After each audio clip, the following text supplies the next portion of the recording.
I remember my first day at Harmon and Greaves like it was yesterday. I was a bundle of nerves, clutching my cheap, coffee-stained resume like it was a lifeline. The office was a maze of cubicles, buzzing with the sound of typing and phone calls. I was there, in my ill-fitting suit, trying to blend into the walls. "Hey, you must be the new girl." "I'm Richard," a voice called out, snapping me out of my daze. I turned to see a man, probably in his late 30s, leaning against the doorframe of what I assumed was his office. He had that kind of casual confidence that made you instantly pay attention. Yeah, hi. I'm Anna," I stammered, extending a shaky hand. Richard's handshake was firm, his smile easy. "Don't look so scared. We don't bite here." "Well, most of us don't," he chuckled, his eyes crinkling at the corners. I let out a nervous laugh, my tension easing a fraction. "Good to know. Come on, I'll show you around. You'll be working under me. And don't worry, I'm a pretty cool boss," he said, leading the way. As we walked, Richard pointed out the different departments, introducing me to a blur of faces. It was overwhelming, but Richard's presence was strangely comforting. He had this way of talking, straightforward and full of jokes, that made you feel like you were in on something, like you belonged. When we reached a small, empty desk, Richard stopped. "This is you. Not a corner office, but it's got the best view of the coffee machine." I smiled, my first genuine smile of the day. "I'll take it. I love coffee." "See, I knew we'd get along. You need anything, you let me know, okay?" "Sure, thanks, Richard." The day flew by in a haze of new information and names I had no hope of remembering. But through it all, Richard was there, a steady presence in the chaos. He answered my questions, no matter how stupid, and never made me feel like the office newbie. As the day wound down, I found myself at the coffee machine, pouring a much-needed cup. "Survived your first day, I see," Richard said, walking up with his own mug. "Just barely," I said, a smile tugging at my lips. "Ah, you did great. Most people don't find the coffee machine on their first day. You're already ahead of the curve." I laughed, the sound echoing slightly in the now quiet office. "Thanks to you." Richard leaned against the counter, his eyes meeting mine. "Hey, it's a team effort here. You need help, you ask. That's how we do things." I nodded, feeling a warmth that had nothing to do with the coffee. "I will." "Thanks, Richard." "No problem. See you tomorrow, Anna. And hey, don't worry. You're gonna fit right in." As I left the office, Richard's words echoed in my head. Maybe this job, this new start, wasn't going to be as tough as I thought. And it all started with an unexpected friendship with a man named Richard, who had a smile that could ease the heaviest of doubts. From friendship to love, Richard and I had a whirlwind romance that led us down the aisle. But even our vows were overshadowed by Mrs. Greaves' insistence on a prenuptial agreement. It was like she was betting against us from the start, making sure her precious son wouldn't lose a dime if things went south. We signed, sealing our marriage with a document that said, in no uncertain terms, "What's yours is yours, and what's mine is mine." Moving into Richard's place should have been the beginning of our happily ever after. But it felt more like stepping into a minefield, especially with Mrs. Greaves lurking around every corner. Richard's dad, Mr. Greaves, was the only silver lining. He welcomed me with open arms, treating me like the daughter he never had. But Mrs. Greaves? She was a storm cloud in our sunny sky. One afternoon, I was in the kitchen trying to follow a recipe Richard loved. The smell of spices was just starting to fill the air when Mrs. Greaves marched in, her nose turned up like she smelled something foul. "You're ruining that dish, you know. Richard likes his food a certain way," she accused, her voice sharp and unforgiving. I clenched my jaw, trying to keep my cool. "I'm following the recipe Richard gave me, Mrs. Greaves. He said it's his favorite." She scoffed, leaning against the counter, her eyes piercing. "A recipe? My Richard doesn't need his food out of a book. What kind of wife are you, can't even cook without instructions?" I bit back the sting of her words, focusing on the pan in front of me. I'm trying, Mrs. Greaves. I just want to make him happy. She snorted, her disdain as clear as day. Happy? With this mess? You've got a lot to learn, girl. My son deserves better. The door swung open, and Mr. Greaves walked in, his presence like a calm in the storm. Now, no need for all this fuss. It smells wonderful in here, Anna. Don't mind her, she's just set in her old ways. Mrs. Greaves huffed, her eyes narrowing at her husband. Set in my ways? At least I know how to run a household. Not like some, she said, shooting me a venomous look before storming out. The situation only got worse when we found out I couldn't have children. Mrs. Greaves' disappointment turned into outright hostility. One day, she cornered me in the living room, her words like daggers. I knew it. I knew you were trouble from the start. Can't even give my son an heir. What use are you? She spat, her eyes cold and unforgiving.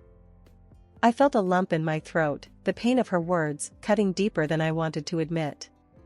I wanted children just as much as Richard did, Mrs. Greaves. It's not something I can control. She laughed, a sound void of any warmth. Control? The only thing you're trying to control is my son, tying him down with your barrenness. You think you're clever, but I see right through you. You'll never be part of this family. Not really. For 15 long years, Mrs. Greaves' nagging was like a constant, droning background noise in our life. It was always there, always chipping away at what we had. During that time, the warmth between Richard and me faded, like the color on an old photograph. We even started sleeping in separate bedrooms, drifting apart in a house that felt more like a shared space than a shared life. Richard's words became sharper, more cutting. He'd look at me sometimes, and it was like he was tallying up my flaws, counting every wrinkle and every gray hair like they were marks against me. Getting old, aren't we, Anna? He'd say, his voice cold, his eyes scanning my face like he was looking for more signs of age. Seems like every time I look at you, there's another line there that wasn't there before. The day Mr. Greaves passed away was the day everything changed. It hit us all like a ton of bricks, but none more so than Richard. I thought this tragedy would bring us closer, but instead, it was the beginning of the end. I was sitting in the living room, a sea of condolence cards spread out in front of me when Richard walked in. His face was like stone, his eyes hollow. We need to talk, Anna, he said, his voice flat. I looked up, feeling a knot in my stomach. What's wrong, Richard? He threw a stack of papers on the table. The words divorce agreement glared up at me in bold letters. I'm done, Anna. This, us, it's over. I felt like I'd been punched. Over? Just like that? After 15 years? Richard shrugged, avoiding my eyes. It's for the best. We've been drifting apart for years, you know it's true. I shook my head, disbelief and anger swirling inside me. And you decide this now? Right after your dad dies? What kind of man are you? He flinched, but his resolve didn't waver. The kind of man who knows when to move on. And I'm moving on, Anna. With her. Her. The word hung in the air, heavy and suffocating. That's when she walked in, this young thing, barely in her mid-20s, all smug smiles and high heels. She looked around the room, her nose wrinkled in distaste. Ugh, this place needs a serious makeover. It's so old and drab, just like its owner. I stood up, my hands shaking with rage. How dare you come into my house and speak to me like that? She laughed, a sound that made my blood boil. Your house? Please. It's Richard's house. And soon, it'll be my house. And trust me, I'm going to make some changes. Richard just stood there, a smirk on his face.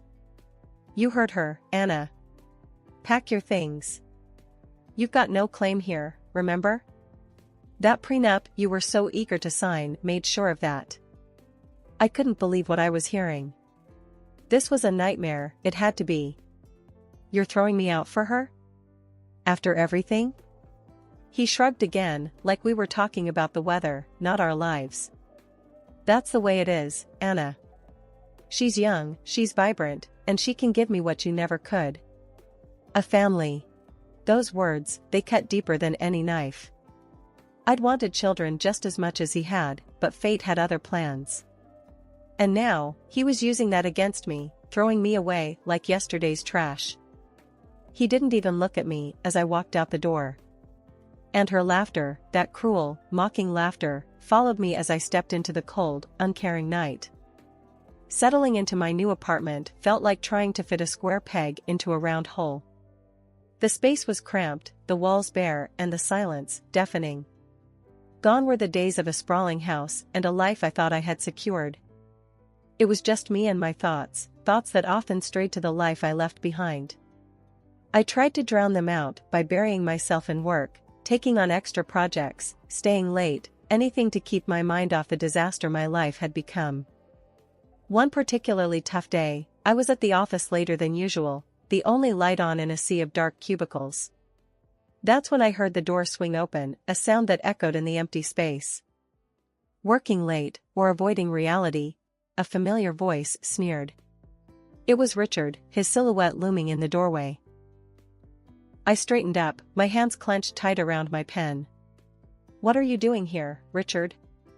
He walked in, his steps slow, deliberate. Came to see how the other half lives.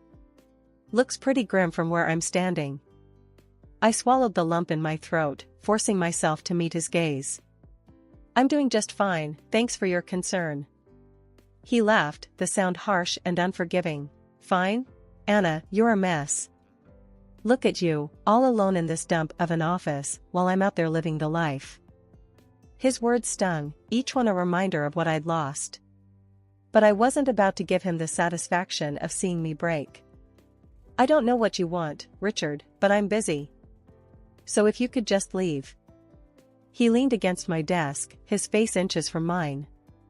I just wanted to see for myself. To see how you're handling your downfall. And with that, he turned and left, his footsteps fading into the night. I sank back into my chair, my heart racing, my mind a whirlwind of emotions. For 3 months, I kept to myself, dodging any place where I might bump into him, burying myself in my work. But, as luck would have it, that fragile peace shattered one ordinary Tuesday when Richard burst into my office like a whirlwind of chaos. His hair was a mess, his suit crumpled, and his eyes, they had this wild, desperate look. I couldn't help it, I let out a laugh. What in the world happened to you, Richard? He slammed his hands on my desk, leaning in close. This isn't funny, Anna. You don't understand what's going on. I leaned back, raising an eyebrow. Oh, enlighten me then. What's so bad that Mr. Perfect has to come running to his ex-wife? He paced back and forth, like a caged animal. It's a disaster, Anna. When Dad died, he didn't just leave me the house. He left a mountain of debt, and now it's all on me. I crossed my arms, trying to keep the shock off my face. Richard in debt? That was something I never thought I'd see. He stopped pacing, looking at me with desperate eyes. We had to sell the house, Anna. The house is gone. And now, Mom's living with me, and she's driving me and her insane. The image of Mrs. Greaves and that young girl, Richard's new fling, at each other's throats was almost too good to be true. Let me get this straight. Your mom and your new girlfriend are at war, and you're what, asking for my sympathy? He groaned, running his hands through his hair. You don't get it. They're like animals, Anna. Fighting, throwing things, screaming so loud the neighbors called the cops last night. I couldn't hide the smirk. Sounds like you've got your hands full. But what does this have to do with me? He shifted uncomfortably, his face a mask of desperation. Anna, I need your help. Those debts, they were accumulated back when we were still married. It's not just my problem, it's ours. My laughter stopped abruptly, replaced by a cold, hard stare. Ours? Really, Richard? Let's not forget the ironclad prenup we signed. Property, debts, the whole shebang, they stay on their respective sides of the fence. Your financial disasters are yours alone. After thinking for a minute, I added. Besides, you could have refused to inherit after learning about your father's debts. Why didn't you do that? He paced back and forth, his hands shaking. You don't understand, Anna. In a moment of sheer stupidity, right after Dad died, I sold part of the estate to buy some extravagant jewelry for her. I've tied myself to this sinking ship and there's no way out. I leaned back in my chair, my smirk returning. So, you squandered your inheritance on baubles and trinkets, and now you expect me to come to your rescue? This is a new low, even for you, Richard. He sank to his knees, his face a picture of misery. Anna, please. I'm not just thinking about myself. It's my mom too. She's caught in the middle of this mess, living in a war zone with that woman I brought home. Can't you at least consider taking her in? I stood up, feeling a surge of anger. Take in your mother? The same woman who treated me like dirt under her shoe for 15 years? You really think I'd welcome her into my home with open arms? His voice was barely a whisper now, filled with a mix of pleading and panic. I don't know what to do, Anna. I'm at the end of my rope. I leaned in closer, making sure my words hit hard. Listen carefully, Richard. Your financial ruin, your dysfunctional household, your mother, they are your burdens to bear. You made your choices, and now you have to live with the consequences. He looked up, a mixture of defiance and desperation in his eyes.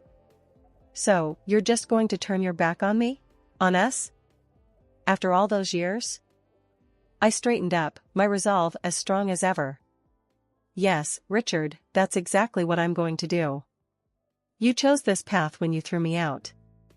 Now, I suggest you get up and leave before I lose my patience. We're done here, Richard. This time, it's for real. As he stumbled out of the office, a part of me felt a twinge of something. It wasn't satisfaction, nor was it pity. It was a reaffirmation that I had made the right decision. The office had never been a place for drama, but that changed the day Richard and his new flame decided to air their dirty laundry for all to see. It was a typical morning until the shouting started. The words were muffled at first, but as I stepped into the foyer, the scene unfolded like a trashy daytime drama. There they were, in the middle of the lobby, Richard and that young thing he left me for, screaming at each other like a pair of street cats. The receptionist looked mortified, and a few of my coworkers were peeking out of their offices, eyes wide. What do you mean there's no money left? You promised me a life of luxury, not this nightmare, she shrieked, her face red with anger. Richard, looking more haggard than ever, was trying to calm her down, but it was like trying to smooth over a hurricane with a napkin. Calm down, will you? We can sort this out, just not here, not in front of everyone. But she was having none of it. Sort this out? Sort this out? I married a wealthy man, not some broke loser. You lied to me. I couldn't help but watch, the irony of the situation too rich to ignore. This was the life he chose, the life he traded ours for. As the argument escalated, one of the security guards approached, his face a mixture of concern and annoyance. Folks, please, this is not the place. If you need to have this discussion, take it outside. But Richard's new wife was on a roll, her voice rising with every word. Outside? Outside? I should be in a mansion, not arguing about money in a damn office building. The scene was drawing more spectators by the minute, and I noticed a couple of Richard's clients among them, their faces a mix of shock and disbelief. This was bad, not just embarrassing. It was a full-blown spectacle. Richard, realizing the gravity of the situation, tried to usher her out, but she shrugged him off, her eyes blazing. Don't you touch me. You've done enough. I sacrificed my best years for you, and for what? Empty promises and lies. The security guard stepped closer, his voice firm but calm. Ma'am, sir, I'm going to have to ask you to leave the premises now. You're causing a disturbance. Richard, looking defeated and smaller than ever, gave me a fleeting glance before being led away, his young wife hurling insults over her shoulder as they went. The lobby slowly emptied, the whispers and murmurs fading as everyone returned to their desks. But the damage was done. The image of Richard, once a respected man in the office, now reduced to a figure of pity and ridicule, was etched in everyone's mind. And as for me, I couldn't help but feel a sense of vindication. He had made his bed, and now he was lying in it, tangled in the sheets of his own making. The office buzzed with whispers and side glances, a beehive stirred up by the latest scandal. Richard, once the cornerstone of the company, had been let go. His personal drama had spilled over into professional disaster. I overheard the chatter, piecing together the story from fragments of conversations as I passed by the crowded break room. Can you believe Richard got fired? After that fiasco with his wife in the lobby? Mark from accounting said, shaking his head in disbelief. Yeah, and that's not the half of it, added Lisa from HR, her voice low and tinged with a mix of pity and schadenfreude. He's back living with his mom now. Word is, he's up to his neck in debt, and that young wife of his is nowhere to be seen. Later that evening, as I walked to my car, lost in thought, a familiar voice stopped me in my tracks. Anna, Richard called out, his voice a mix of hope and desperation.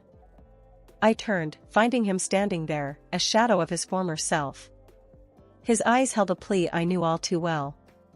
Richard, I replied, keeping my tone neutral. Heard about your job. I'm sorry to hear that. He shuffled his feet, looking every bit the defeated man he was. It's been rough, Anna. I didn't see it coming. Not like this. I crossed my arms, my defenses up. Life has a way of surprising us. Especially when we take things for granted. He nodded, the weight of his choices etched into the lines of his face. I know I've made mistakes, Anna. Big ones. I'm at a loss. I don't know where to turn. I sighed, the reality of the situation settling in. And you think I can help you? After you turned your back on me? He looked down, his voice barely a whisper. I was wrong, Anna. About a lot of things. I don't expect forgiveness, but I need help. Any help. I shook my head, the absurdity of the situation not lost on me. Richard, you chose this path. You wanted a new life, and you got it. It's not my job to save you from your own choices. He swallowed hard, the finality in my voice hitting home. I know. I thought maybe, with our history. Our history, I cut in, is exactly why I can't help you. You made sure of that when you walked out that door. As I left him standing there, the evening air felt different, lighter somehow. Richard's fall from grace was a tale of his own making, a chapter in his life that I no longer shared. While Richard's world crumbled, mine was quietly piecing itself together, each fragment a step toward a new beginning.